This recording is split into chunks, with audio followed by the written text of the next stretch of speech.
Welcome to Grid Talk. My name is George Howson, and today, to preview the 2024 Singapore Grand Prix, we have F1 historian Alex Booth. Alex, how are you today? Good evening. I'm very well, thank you. Oh, good to hear, mate. Good to hear. But before we get into the show itself, you guys know it by now, it's sponsor time. And our sponsor for this episode, as usual, is BetOnline. BetOnline is the world's most trusted betting platform and your number one source for everything football. BetOnline has every stat, every matchup, and even live odds and spreads to bet on during the games. Think you know your stuff? Get in on our $200,000 mega contest and pick 5 games against the spread every week for your chance to win weekly prizes and a share of $200,000. When the game's over, head over to the online casino and get in on a game of blackjack or poker or unwind with our over 150 slot games. Head to the website today and get in on the action. Bet online, the game starts here. And of course, if you want to follow Grid Talk, you can head to any of the social medias that have the @ symbol. We are at Grid Talk UK, Facebook, Twitter, YouTube, TikTok, Instagram, all those ones. So if you're feeling extra generous, you can support us on Patreon as well to get exclusive access and behind the scenes content. More on that at the end of the show. But yes, Alex, we have a back-to-back weekend. We've just been to Baku and now we are heading to Singapore, a track that has been on the calendar. This is making me feel old, but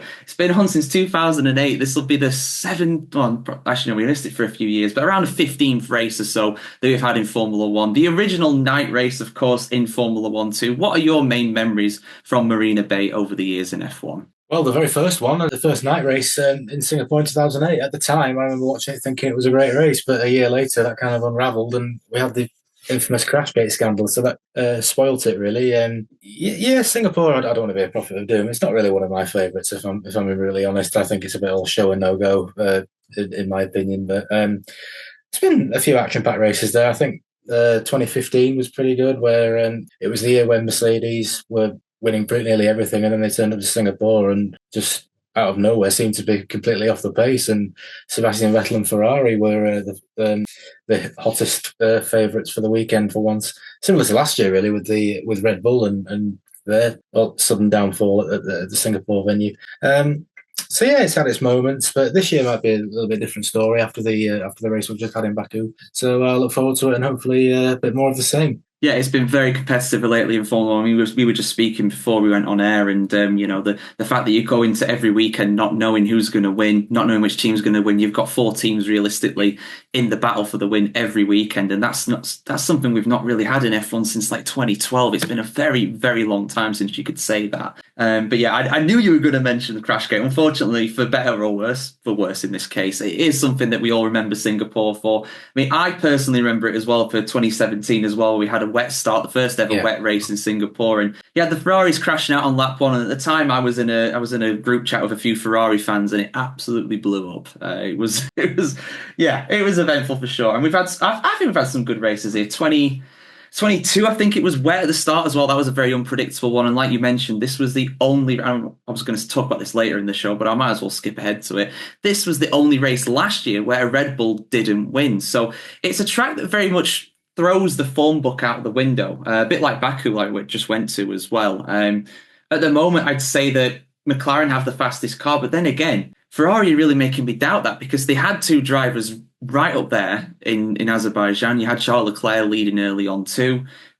Also had a resurgent Checo Perez, a guy who was very good around street tracks like Singapore as well. So what are your we're not going to go too in-depth with predictions, but what are your kind of predictions for who might surprise us this weekend? Well, I agree with you in the sense that, yeah, McLaren do have the fastest car, but I don't think they've got a massive advantage, like some people are making out. Some people, are saying that, they should be winning every Grand Prix. Well, not necessarily. I don't think they're that far ahead. They're just. I think they're probably going into the weekend of favourites. But as you mentioned, Ferrari were way up there, and Sergio Perez, for most of the race before the end in Baku, seems to have rediscovered the form that we knew he was capable of. He's just been going through a really bad patch, and he's got a good history around the street circuits. Won there in 2022. But yeah, I still expect McLaren to be the favourites, and hopefully Lando Norris won't have too much difficulties in qualifying again. So he should be joining the fight as well at Piastri.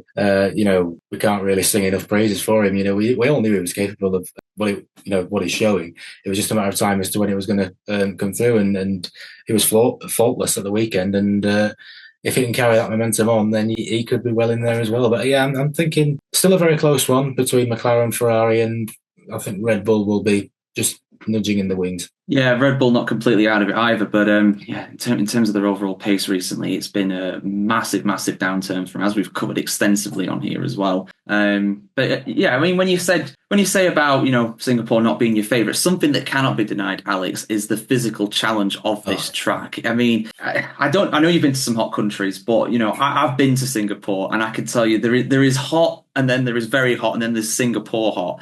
Even at night, it just doesn't go away. The humidity's there, and that. I mean, yeah, admittedly, not in the best shape, I will admit. But I'm going around in a t-shirt and shorts. These guys are going around in racing suits, balaclavas, helmets. They're strapped into these cars, being chucked around at 150 or so miles an hour for 2 hours with probably less than this mug's worth of liquid to try and keep them hydrated.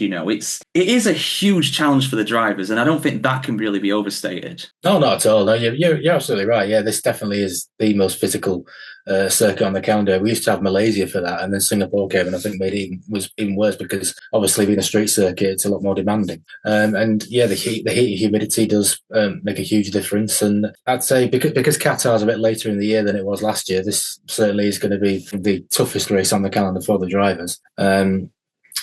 And that's probably why it doesn't always produce the greatest of races, just simply because of the challenges on the drivers, and also because of the condition as well. Tyre deg tends to come into the equation because a bit like Monaco this year, when teams weren't pushing simply because of the wear on the tyres. That tends to happen in Singapore quite a few times as well, but things change, so it might be different this year. It could well be. It will be hot, I've no doubt about that. But yeah, it could be in terms of the tyres. The tyres always very important part of this, really. I mean, it's not a high speed track by any means, but you've got a lot of big traction zones going into relatively long straights. I'm not sure if we reverted back. I mean, you might be able to tell me. I'm not sure if we reverted back to the previous layout because we missed a few corners out last year. I'm not sure if it's gone back. I'm just looking at my circuit map here, and it's still showing the same as 2023, where we missed a couple corners out in the final sector. But either way, it's a really challenging track when it comes to tyre wear, of course, because of the heat. It's a track that as well we've seen a lot of safety cars at too. Incidents are likely as well. Yeah, massive physical challenge, really, and the mental side of it too. That would be a welcome change. We've had a safety car for 8 races now. Has it really been that long? Well, I saw that it was 7 before the race started yesterday. We didn't have one yesterday, so it must be 8 now. Yeah, I'm surprised we didn't get one, to be fair, with that crash at the end, which was going to be one of my talking points as well. Might as well skip to that. Where do you... Doing your show for you. Doing my job for me. It's almost like I sent you the topics beforehand or something. But yeah, obviously the people that have seen the Azerbaijan Grand Prix, I mean, the Grid Talk people that were on the show yesterday gave their opinions on who was at fault, if anybody. I've already done that for the F1 Chronicle as well. Now it's your turn, Alex, to be in the hot seat, really, when it comes to that, because a lot of people are wanting to blame somebody. Sometimes things are just racing incidents and people just like to disagree with things. But where do you stand on this? Because it was a shock crash. I literally jumped out of my sofa, like, what happened there, But where do you sit on the Checo Perez and Carlos Sainz incident in Baku? I think overall it was a racing incident. I mean, towards the end of the race, there was a podium finisher for grabs, which Sainz had just got. Because you certainly couldn't say it was teamwork by Ferrari, because Sainz was trying to get Leclerc for second in the corner, and he came off the corner on the back foot, and then Jack an opportunity. I suppose if you look from the aerial point, you will see that Sainz is pretty much against the wall on the line, really, and Perez has got a lot of space towards the left, but you wouldn't really go there anyway because that's not the line. So I think they just ran out of room and they ended up hitting the wall, which is unfortunate for both of them. In the heat of the moment, neither one's going to admit responsibility. It's always going to be the other person's fault. But yeah, I think it was a racing incident, and they should just draw the line under it and move on and go again on Sunday in Singapore. Yeah, I agree. I think overall it is probably a racing incident. I mean, I said if you're going to blame anybody, you probably want to blame Perez because he had the room to the left. He was the car behind. But I think the biggest factor, and I think Jolyon Palmer said it as well on the commentary here on Channel 4 in the UK, they were both going to try and get the slipstream from Leclerc. And obviously only one of them could do that. So they both just did that. And by the time they realised that they were going to collide with each other, it was too late. They're going to, even at that point in the track, they're probably doing well over 100 miles an hour anyway, so rather quick. And I also run a poll as well on F1 Chronicle, seeing whose fault it was, and it's pretty much an exact even split between Perez's fault, Sainz's fault, and a racing incident. So I think overall, stay on the fence. I think that's the safest place to be, really, with that. But yeah, so we go mention as well to Oscar Piastri obviously winning in my mind incredibly well. One of the most impressive wins of the season for me, without a doubt. I mean, some people might say Lando Norris for his the margin that he won in Zandvoort, but the way he held off Charles Leclerc, he defended when he had to. He was aggressive when he had to be. He got the elbows out when he had to do, and the move he made to take the lead as well. That was so impressive. Like Charles Leclerc said in the cool down room, I had no idea you were going to do that. I never thought you were going to go for that move. But and McLaren apparently are considering getting rid of these papaya rules that have basically said that Oscar should help out Lando when he can. Ironically, it was actually Lando helping out Oscar during a bit of the race yesterday. But where do you sit on Piastri, because he is the form driver in Formula One right now? Should McLaren continue to support Norris in the way they have, or should they just let them race? I always think they should let them race, because it's not like Norris is right behind Verstappen in the World Championship. There's still quite a long way behind, and that it all depends on how Red Bull fare. If they're continuing to not perform as well, and McLaren again the high scores, then I suppose it should come down to having to favour one or the other. But Piastri's still mathematically in it as well. I know it's a long way behind, but he's still in it. Until it's impossible for him to do it, then I think then they should fully support Lando. But it's probably not right to be prioritising Lando, especially at the moment when you have situations where he's starting way back on the grid and Piastri's at the front. It's never going to work. You don't know how it's going to work out before the weekend starts. So if Norris is leading and I suppose Piastri is second, then you'd probably want to maintain that 1-2 finish and don't risk taking each other out and picking up maximum points. But at the same time, we want to see racing. And so it's a very difficult question. But it's just a shame, really, that Piastri had a bit of a slower, I won't use the word slow, but slower start to the season, because he would have been right up there potentially. And then we'd be having a different conversation. We'd probably have to be Lando giving support to Oscar. So it's always a difficult situation. But I'm just all for them racing each other, providing they don't take each other out. That is the asterisk, isn't it? And you're right. It is a very hard thing to kind of judge and say, definitely, because there is no ultimately correct answer. I mean, I remember, and you'll remember as well, 2017 in Hungary, where Bottas let Hamilton go past when they were both driving for the Mercedes. Hamilton trying to attack Kimi Raikkonen for second, couldn't get past him, and then Hamilton let Bottas go back for third place. And at that time, I think he was actually behind in the championship, behind Ted Vettel in the championship, and people were saying, "Oh, Mercedes have thrown it away. They should have just put all their efforts into Lewis. He's going to lose this championship now." And Hamilton ended up storming to the championship anyway. But hindsight's 2020 with these things, and it's very much damned if you do, damned if you don't. Some people are going to criticize if you do something, other people are going to criticize if you're not. But I think overall, you are correct. And I said this at the time as well.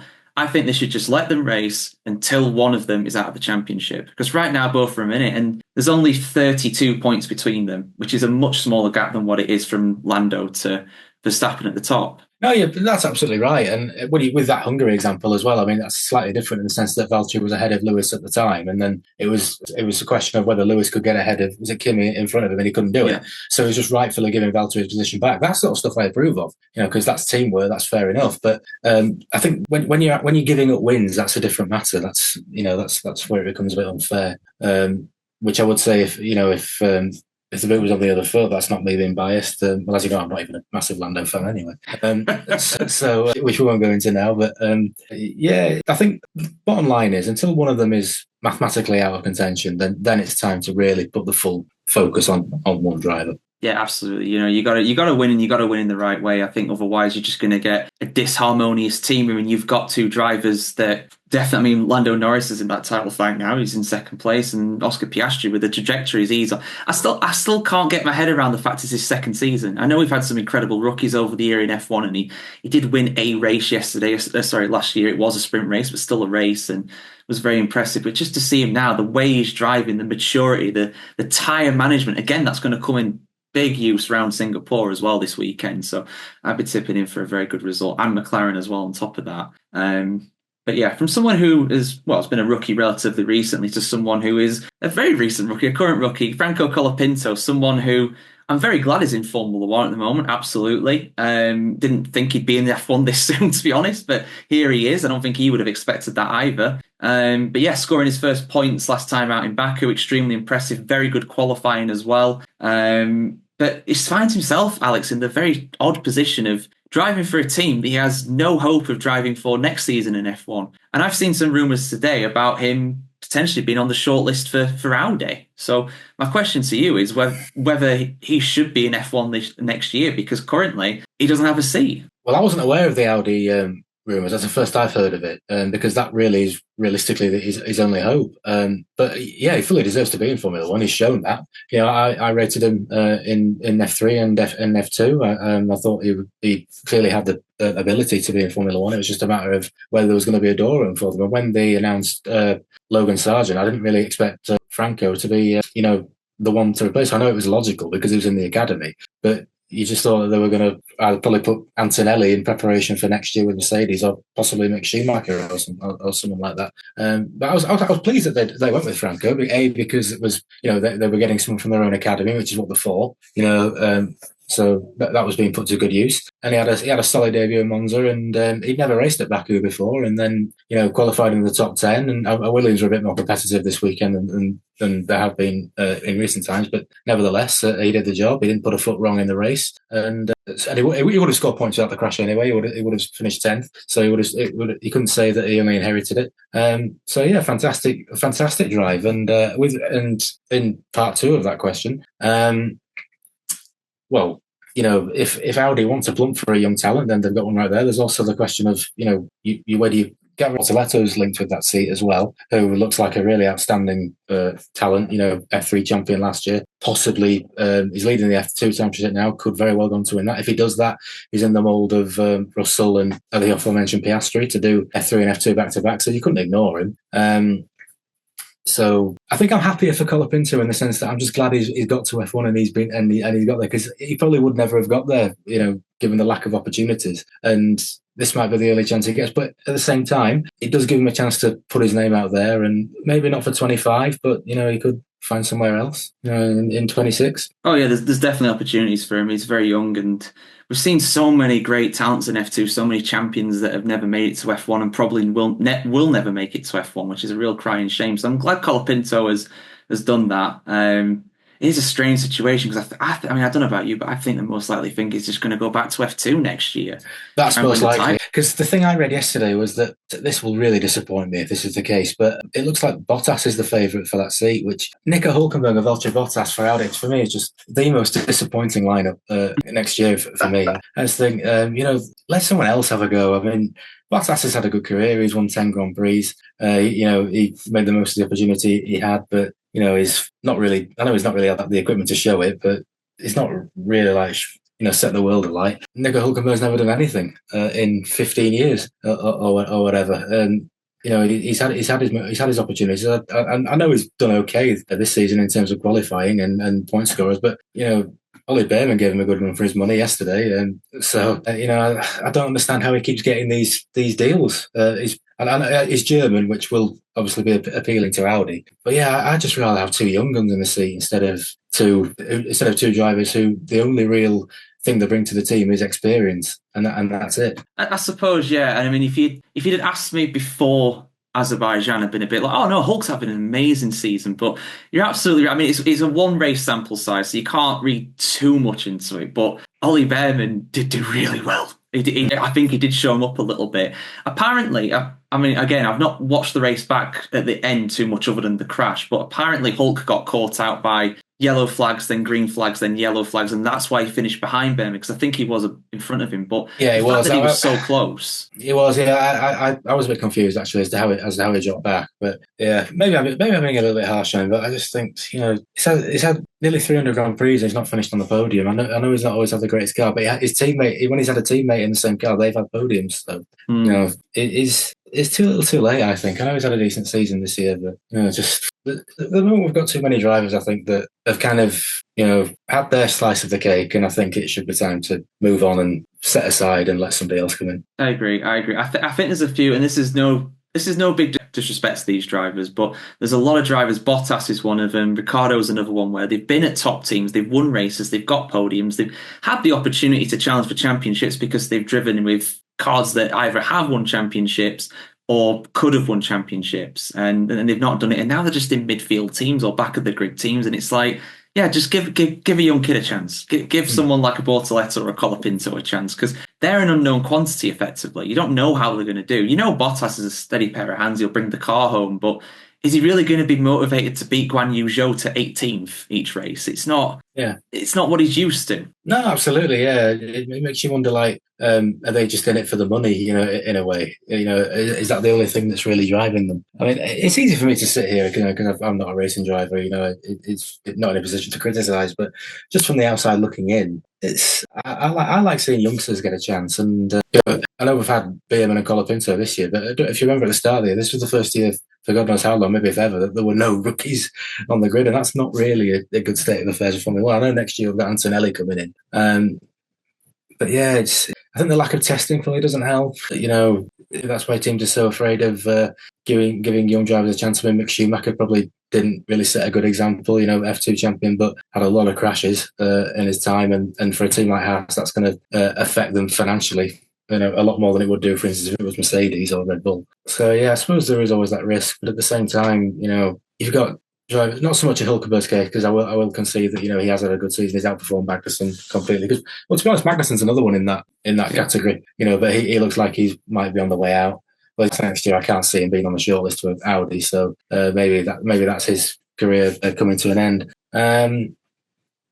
It looks like it's going to be two veterans in the team, which is not good news for Bortoleto or Colapinto. Basically, that is the answer to that question. I'd really like to see Bortoleto there, not just because I've spoke to Colapinto as well. Actually, some cheeky plugs there from Chronicle 5 minutes, but the Bortoleto in particular, he really. I mean, I did ask him some more questions, had some more time with him, and he really did strike me as someone who was. I can't believe he's 19. He did not strike me as 19. He seemed like kind of my age, like he was very much an experienced and calmed head on young shoulders. So I was really impressed with him. I'd love to see him in F1 next because he's an unknown quantity. I don't think he's even driven an F1 car before. I could be wrong, but he's never driven a race before. But Bottas has driven like 250 of them, and it's like, yeah, a steady pair of hands, I suppose, but it's a bit boring. It's a bit boring. But yeah, we've not really spoken about is Mercedes, Alex, because I mean, again, another one we spoke about before coming on air here. They won 2 of the 3 races, or 3 of the 4 races before the summer break at the end. And since then, they've just come out of the blocks at high-speed tracks like Italy and Baku, tracks that I thought they'd do well around because they've won at high-speed circuits like Silverstone, Austria, and Belgium as well. But they just seem to have fallen off again. It's a bizarre situation. And like you alluded to as well when we were talking about the memories, this is a track that has not suited them in the past. But I don't know if it's going to be the same this time around. How do you see them getting on this weekend? It's very unpredictable with Mercedes. Like we said, we've seen, at the start of the year, they weren't really anywhere. And then they had a sort of purple patch and like Silverstone and Spa, of course. And I think Russell would have been in the equation in Monza if he hadn't have gone off at the first corner, potentially. But yeah, in Baku, they weren't really contenders. Russell inherited the podium finish after the accident with Perez and Sainz, and Lewis had his problems at the start and found it very difficult in the race and ended up in 9th. Historically, Singapore, certainly at the start of the hybrid era, wasn't Mercedes' greatest circuit. They got a bit better as time went on, but with 2024 being as unpredictable as it is, they could end up going there and winnings. Yeah, we honestly don't know. But you have to say they're not. I wouldn't say they were favourites. But yeah, it's really hard to judge with Mercedes. I don't know. You never know what we're gonna see from them. No, you don't. It's really hard to predict. I mean, given current form, I wouldn't really expect too much out of it. But you never know. Something crazy could happen. Hamilton's produced some unbelievable qualifying laps at Singapore over the years. So, and qualifying is so important because it's difficult to overtake, of course, around this track. But yeah, so. Let's dive into our predictions, Alex. What we think is going to happen this weekend. So if you have to say who's going to get pole position, who's going to be on the podium, a good old bold prediction as well, please. Norris will get pole, but I think he'll have another bad start. I was waiting for that. Yes, you can't blame me for saying that, really, can you? History speaks for itself. It depends which one you're going to, what Norris we're going to get in the race. Are we going to get the Norris from Zandvoort, or are we going to get the Norris from Monza? I think that depends. I can't really look past McLaren though. I think just in the form they're in, they're looking really strong. So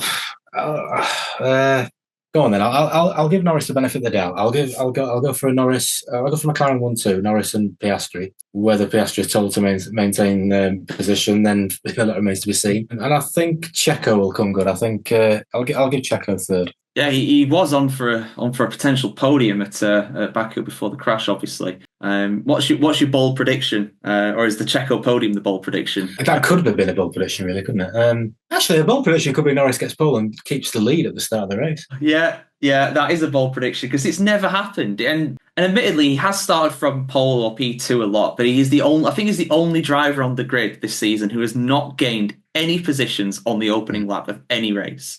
Yep. Which is almost impressive. It really is. But yeah, what do I think? Well, it's so hard to predict. I do think it's going to be between Ferrari and McLaren, though. Obviously, I think McLaren had the fastest car in Italy, but Ferrari got the win. I think Ferrari had the fastest car in Baku, but McLaren got the win. I'm gonna go Charles Leclerc for pole position, but I'm again gonna go for him not to win. Someone else. That's very likely, I think. Yeah. Yeah, but I'm gonna go. Go on, sorry. The Ferrari just seems to be in Leclerc's hands. Certainly, he just seems to be so much. He seems to be so strong in qualifying, but can't always translate it into the race. Although Piastri's maneuver in Baku really, played a contribution to that. You could say that Leclerc had the pace to win. Oh yeah. So so it's possible. Yeah, I kind of wrote Ferrari off in my predictions, didn't I? But which was a really dangerous thing to do. Well, the thing is, before the summer break, I was writing Ferrari off. I was thinking, they're going to get fourth in the constructors. Mercedes are going to pass them. Now they might win it. I mean, I don't think they will, but they're in the fight for the constructors championship. Yeah. It's incredible. You can't predict this season, but we're going to do our best to. But I'm going to go for a repeat winner. I'm going to go for a repeat winner in Singapore. I'm going to go for Carlos Sainz because he did show some really good pace in Singapore towards the end. I'll just go for that for a bit of a left field suggestion. I'll say Piastri in P2 and I'll put Charles Leclerc in P3. Bold prediction time. Well, my old bold prediction, which didn't last very long, was the classic second Williams driver to get points. I can't really do that anymore, though. Cheers, Franco. What about Sauber getting points? Oh, there's foolhardy. That's very foolhardy. Yeah, we need to have a high attrition rate really for that. Yeah, honestly, there needs to be a monsoon, and they need to be the only drivers out on wet tyres for that to happen. Oh, bold prediction.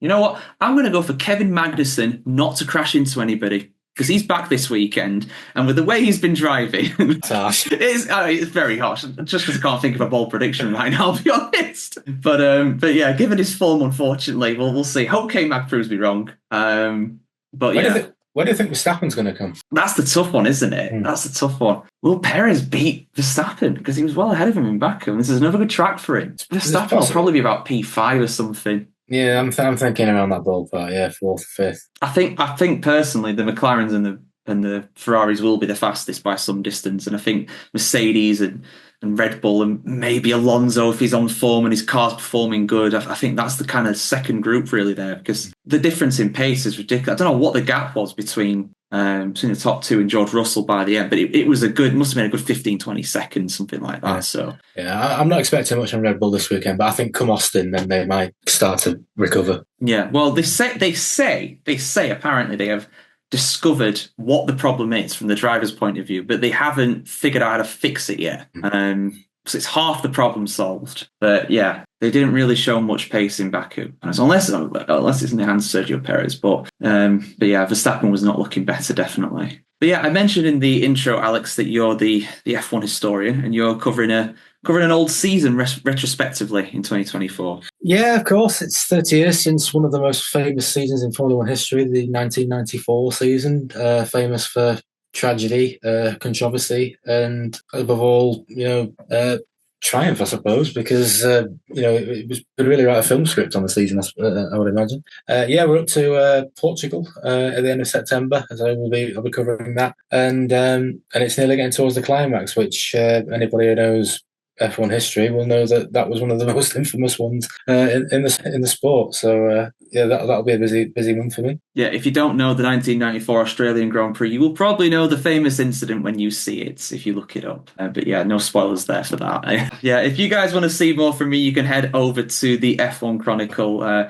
We cover a lot of subjects when it comes to Formula One. We've passed 2,500 subscribers on YouTube now, so massive thanks to everybody on that. Over 16,000 follow us on Microsoft as well. It's just been an unbelievable support from you guys. But yeah, if you want to hear more of my ramblings and opinions on Formula One in news announcements, of course, you can head over there. We're on all the social platforms for that. And speaking of social platforms, if you want to see more from Grid Talk, of course, like I said before, you can head over to anywhere that's got the @ symbol at Grid Talk UK. And if you're enjoying this podcast, we'd love it if you could leave us a 5-star review on either Spotify or Apple Podcasts. If you're one of the 72% of people on the YouTube channel who watch us who aren't yet subscribed as well, please do subscribe to the channel. Be sure to ring the bell icon as well, because then you can see when we go live. This is not a live episode. This is a preview episode of Singapore, but we will be going live shortly after the Singapore Grand Prix concludes. Grid Talk is available on YouTube as well as Amazon Fire, Spotify, Apple Music, Verbal, and Pocket Cast. Be sure to support us as well. If you want to support us financially, you can head over to Patreon, just like Jared Bradley did, and he gets a shout out in every show